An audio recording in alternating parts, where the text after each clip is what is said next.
Hello guys, welcome my YouTube channel rose fashion boutique में एक बार फिर से आपका। और आज जो हम बनाने वाले हैं गुड्डी सलवार, और बहुत ही सुंदर और बहुत ही इजी। और मैं जो सलवार की मोहरी पर डिज़ाइनिंग भी डालने वाली हूँ। तो चलिए शुरू करते हैं। पहले हम फैब्रिक, ये जो मेरे पास 2.5 मीटर फैब्रिक है, और ये 2 मीटर में कपड़े में भी इस तरह से बन जाता है। इसका अर्ज हम लेते हैं, ये 41 इंच है, तकरीबन ये 41 इंच ही होता है इसका। और अब हम इसको 4 तह में इस तरह से फ़ोल्ड करेंगे। सभी तह को इस तरह से फैब्रिक को अच्छी तरह से पकड़ते हुए फ़ोल्ड कर लेंगे। और इसमें जो है इसकी नाप है वो 38 इंच है, लेंथ इसकी 38 इंच है, और कमर भी 38 इंच है। और मैं हिप के जो है 40 इंच की जो है हिप के लिए तैयार कर रही हूँ सलवार। अच्छी तरह से फैब्रिक को बिछा लेना है।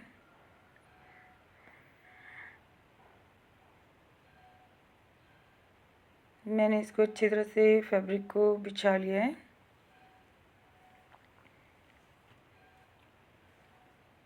और अब हम इसकी आधा इंच ऊपर की तरफ छोड़ते हुए नीचे की तरफ 38 इंच पे मैंने इसके निशान लगाया। अब आप 2.5 इंच नीचे की तरफ वो और ज़्यादा छोड़ दें, या जितनी आपने मोहरी करनी है तैयार चौड़ाई में। तो मैंने इसके 3 इंच छोड़ दिया है। अब इसकी जो है मोहरी है 6 इंच, इसके साथ 2 इंच और एक्स्ट्रा ले लिया मैंने। और इस तरह से इस लाइन को मैंने सीधा ड्रॉ कर लिया। अब क्रोच एरिया है, तो क्रोच एरिया आधा इंच 1.5 इंच जो है इलास्टिक को ऊपर की तरफ छोड़ते हुए मैंने इसको इस तरह से 1.5 इंच ऊपर छोड़ते हुए 15 इंच के ऊपर निशान लगाया, जो बनने के बाद 14.5 के तकरीबन तैयार हो जाएगा। अब मैंने इन निशानों को सीधा करा, और इस तरह से स्केल की हेल्प से आप इसको कर्व दे दें। आप दूसरों भी कर सकते हैं, हाथ से भी हल्का सा कर्व दे दें। अब ये मैंने 2 इंच के ऊपर निशान लगाया, और ये मेरा क्रोच एरिया है। अगर आप हेल्दी काफ़ी अच्छे जो 40 इंच से भी ज़्यादा बना रहे हो, तो आप इसे 3 इंच भी ले सकते हैं। यहाँ पर मैंने 2 इंच के ऊपर लेते हुए इसको गुलाई दिया, और फिर इस तरह से स्केल के साथ इसको निशान लगा लिए हैं।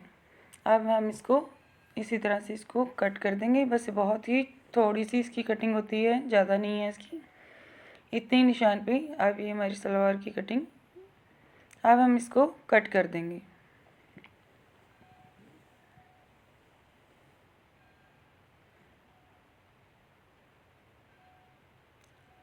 इस तरह से हल्के से इस तरह गुलाई देते हुए, और ये जो साइड वेल ये वाला फैब्रिक बचा है ना, तो इसी से हम ऊपर वाली बेल्ट डालेंगे। और मोहरी की तो हमने साथ में ही ले लिया है। अब हम इस तरह से पकड़ते हुए दोनों सिरों को, क्रोच एरिया को, तो ये सेंटर निकाल लिया मैंने। सेंटर के ऊपर हल्का सा कट लगा दिया, तो वहीं पर ही मैंने निशान लगाया, दोनों साइडों पे लगाया। अब ये जो जॉइंट वाला हिस्से को मैंने कट करके इसको इस तरह से फैब्रिक को सीधा कर लें। अब सेंटर में से जो लेते हुए निशान, और दूसरी साइड पे क्रोच एरिया की तरफ 1.5 इंच डाउन कर देना इसको। तो ये मेरा फ्रंट वाला हिस्सा हो जाएगा। ये फ्रंट वाले हिस्से को 1.5 इंच डाउन कर दिया। अब हम इसको कट करें, और कट करने के बाद अब हम ये जो क्रोच एरिया है यहाँ पर से हम स्टिच कर देंगे इनको। और ताजों के दोनों सिरों को पकड़ते हुए पहले हमने इसको स्टिच करा, और स्टिच करने के बाद ये मेरा क्रोच एरिया है। अब यहाँ पर अगर आप 36 इंच की या 34 इंच की बना रहे हो, तो यहाँ पर 4 इंच के फिर निशान लगाएंगे। नहीं तो अगर आप मैं इस पर तैयार करने वाली हूँ 40 इंच के हिप के हिसाब से, तो इसलिए मैंने इसके ऊपर 6 इंच पे निशान लगाया। अब हम 3-3 इंच के ऊपर बाकी फैब्रिक पे भी निशान लगा लेंगे आगे, जो कि 1.5 इंच गहरी एक प्लेट बन जाएगी। और इस प्लेट की लंबाई भी जो है हमारी 3 इंच होगी। 3 इंच लंबाई और 3 इंच ही इसकी चौड़ाई प्लेट की होगी, और ये गहराई इसकी प्लेट तैयार होने के बाद 1.5 इंच हो जाएगी। इस तरह से मैंने दूसरी साइड भी निशान लगा लिए। अब इन निशानों को इस तरह से कंप्लीट कर लेंगे दूसरी साइड भी।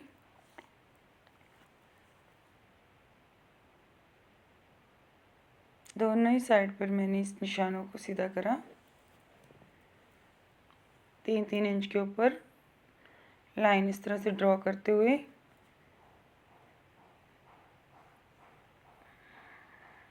अब इन निशानों को साइड पे से उठाते हुए प्लेट्स के ऊपर इस तरह से लेते हुए, तो ये हमारी जो है तकरीबन 1.5 इंच जो है गहरी एक प्लेट तैयार हो जाएगी। इस तरह से प्लेट्स को इस तरह से उठा के मैं पिन की हेल्प से इसको सिक्योर कर देती हूँ। सेम इसी तरह ही दूसरी साइड भी हम इसी तरह से प्लेट्स को उठाते हुए ये भी हम इस एरिया को भी इस तरह से पिन से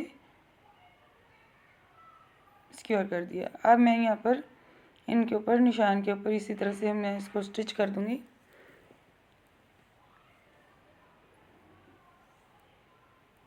और दूसरी साइड बैक साइड पे लाते हुए इस तरह से सिलाई को बाहर निकाल लेंगे।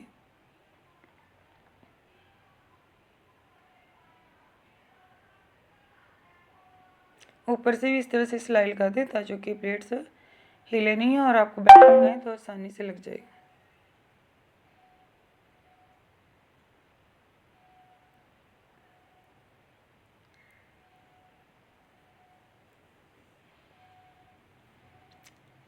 अब ये तैयार होने के बाद देखें इसकी कितनी चौड़ाई आ रही है। तो ये है 19 इंच, क्योंकि 38 इंच का हाफ हो गया है 19 इंच।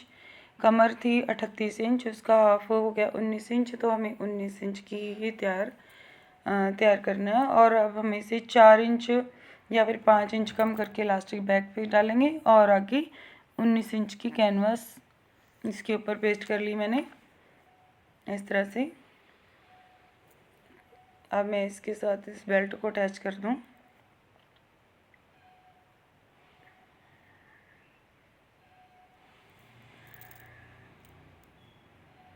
इस बेल्ट को अटैच करते हुए आप देख लें कि कितना अपनी चौड़ी आपको इलास्टिक डालना है। मैंने 1.5 इंच चौड़ा इलास्टिक लिया है, तो 1.5 इंच ही मैंने कैनवस की चौड़ाई ली है।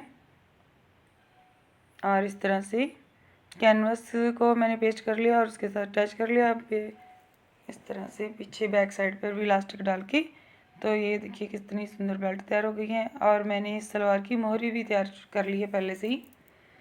अब मोहरी से 3 इंच इस तरह से छोड़ते हुए इतना गैप 2 इंच के ऊपर मैंने इस तरह से एक लाइन ड्रॉ कर ली है। ये 2-2 इंच के ऊपर निशान लगा के इसको इस तरह से ड्रॉ कर लिया। अब इसी के अंदर ही मैंने डिज़ाइन डालना है। तो एक इस तरह से कैनवस का पीस लिया जिसकी गहराई जो है चौड़ाई 2 इंच है और लंबाई आप सलवार की जितना फैब्रिक हो उसके हिसाब से ले लें। अब इसको मैंने फैब्रिक के ऊपर पेस्ट करेंगे, लेकिन इसके ऊपर पेस्ट करने से पहले मुझे इसके ऊपर निशान लगाना है। तो 2 इंच का हाफ मैंने कर लिया, इसका 1 इंच इसका सेंटर निकालना है। और ये सेंटर निकालने के बाद 1 इंच की गहराई पे तो मैंने इसको ड्रॉ कर दिया। अब ये निशान जो मैंने लगाने हैं वो भी 1-1 इंच के ऊपर इस तरह से बॉक्स तैयार करेंगे।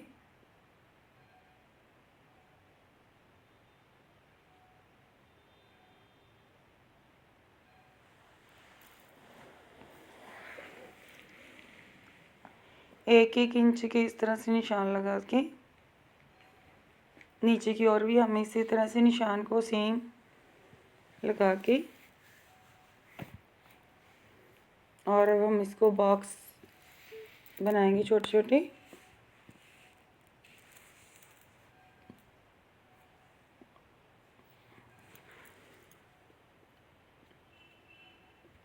इस तरह से बॉक्स तैयार कर लें और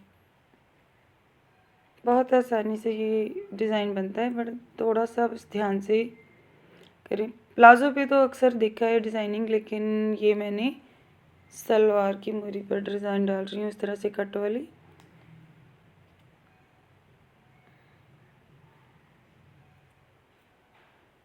और अब हम इसको सेंटर निकालते हुए इन बॉक्स का भी, तो इन बॉक्स के ऊपर हम इस तरह से लाइन लगा के स्केल की हेल्प से इस तरह निशान लगाते जाएं।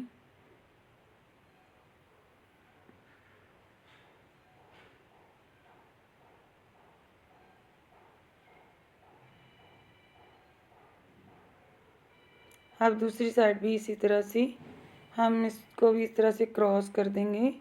तो क्रॉस करने से ये इस तरह से हमारे पास ट्रायंगल बनते जाएंगे और इन ट्रायंगल्स के ऊपर ही हमने मशीन को चलाना है और ये चलने के बाद इस तरह से सारे ट्रायंगल्स तैयार हो जाएंगे।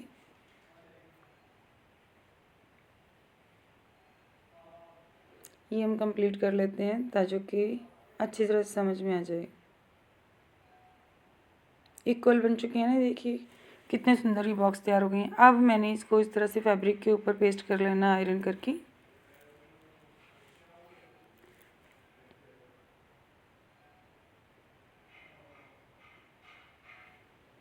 ये इस तरह से मैंने आयरन करा।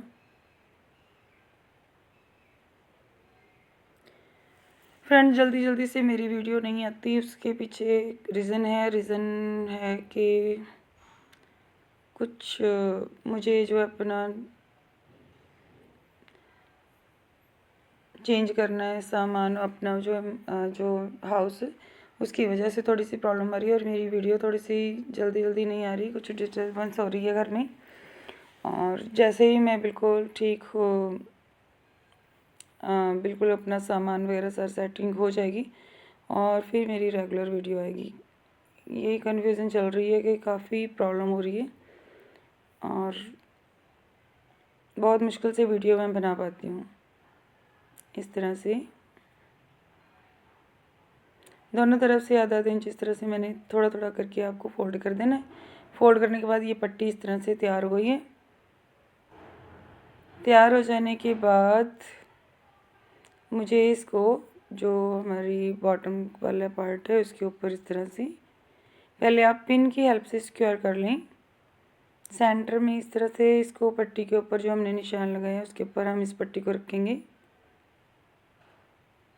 और अब इसको सेंटर वाले हिस्से में पिन की हेल्प से हम अच्छी तरह से सिक्योर कर लेंगे ताकि कि ये फैब्रिक हिले नहीं। जब हम मशीन पे करेंगे काम तो ये हिलेंगे नहीं। आप अच्छी तरह से ट्रायंगल को इस तरह से बना लें। मशीन को आराम से आप घुमा घुमा कर ये डिज़ाइन जब बन जाता है तो बहुत ही सुंदर बनता है, बहुत अच्छा लगता है और सबने इस डिज़ाइन को लाइक करा है। आशा है कि आपको मेरी ये वीडियो पसंद आएगी और आप भी लाइक किए बिना नहीं रहेंगे। आप प्लीज़ मेरी वीडियो को लाइक ज़रूर कर दें और जिन्होंने मेरा चैनल सब्सक्राइब नहीं करा तो आप सब्सक्राइब कर लें। ये देखिए बैक साइड पे देखिए कितने अच्छे बॉक्स बन गए हैं, कितनी फिनिशिंग के साथ। अब हम इसको ध्यान से कट करेंगे। ये ध्यान रखें कि आप स्टिचिंग जो है सिलाई को नहीं कट करेंगे, अगर वो कट गया तो प्रॉब्लम हो जाएगी। आप ध्यान से इसको ट्रायंगल्स को इस तरह से फैब्रिक छोड़ते हुए हल्का हल्का कट लगा लें। ये जो कॉर्नर है हल्का हल्का वहाँ पर भी कट लगाएं ताकि कि आसानी से ये फोल्ड हो जाएंगे ऐसे।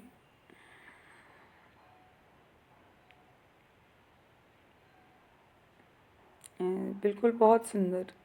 और ये डिज़ाइनिंग मैंने लैश और बीड्स लगा के कंप्लीट करी और इस तरह से नकीली चीज़ से इस तरह से हम इसको कॉर्नर निकाल लेंगे। बिल्कुल सभी कॉर्नर निकालने के बाद आप इसको आयरन कर लें, अच्छी तरह से प्रेस से बिठा लें।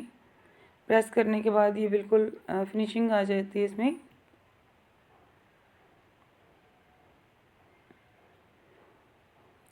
और अब ये मैंने कुछ बीड्स लिए हैं और बहुत सुंदर लगेंगे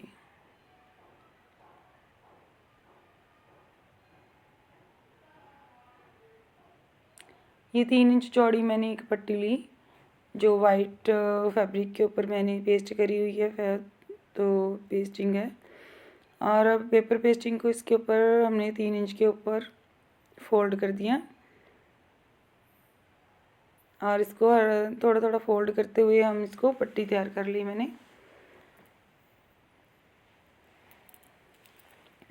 पट्टी तैयार कर लेने के बाद इस तरह से जब मैंने इसको कंप्लीट कर लिया है और स्टिच भी कर दिया और उसके ऊपर मैंने बीड्स इस तरह से दोनों साइड पे कंप्लीट कर लिए हैं और ये बिना उसके फैब्रिक के भी अच्छा लग रहा था, लेकिन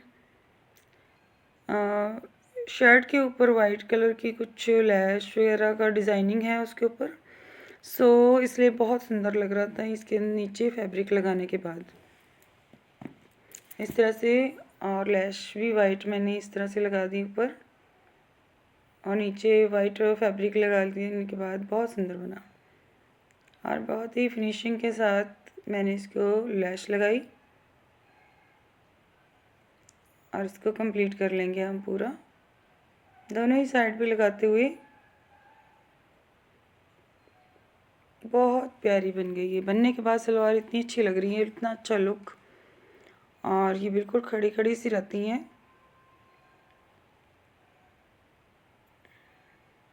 इसको पाकिस्तानी सलवार भी बोलते हैं और ये गुड्डी सलवार इसलिए कह रहे हैं क्योंकि इसकी प्लेट्स जो है आगे की तरफ डल रही है, थोड़ा सा डिफरेंट हो गया है इसमें। और ये बनने के बाद देखिए कितना सुंदर लग रहे हैं, बहुत प्यारी लग रही थी सलवार पहनने के बाद। ये देखिए कितना अच्छा बन गया, देखो कितना सुंदर लग रही है। आशा है कि मेरी वीडियो को आप देखेंगे और आप भी बनाएंगे और मेरी वीडियो को पूरा देखें और इसमें कुछ भी स्किप ना करें।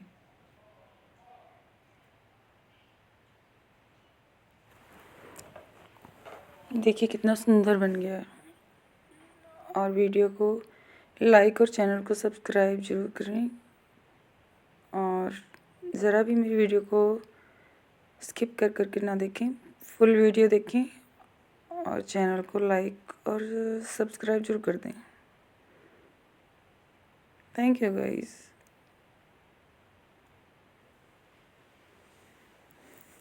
देखिए कितना प्यारा लग रहा है, कितना सुंदर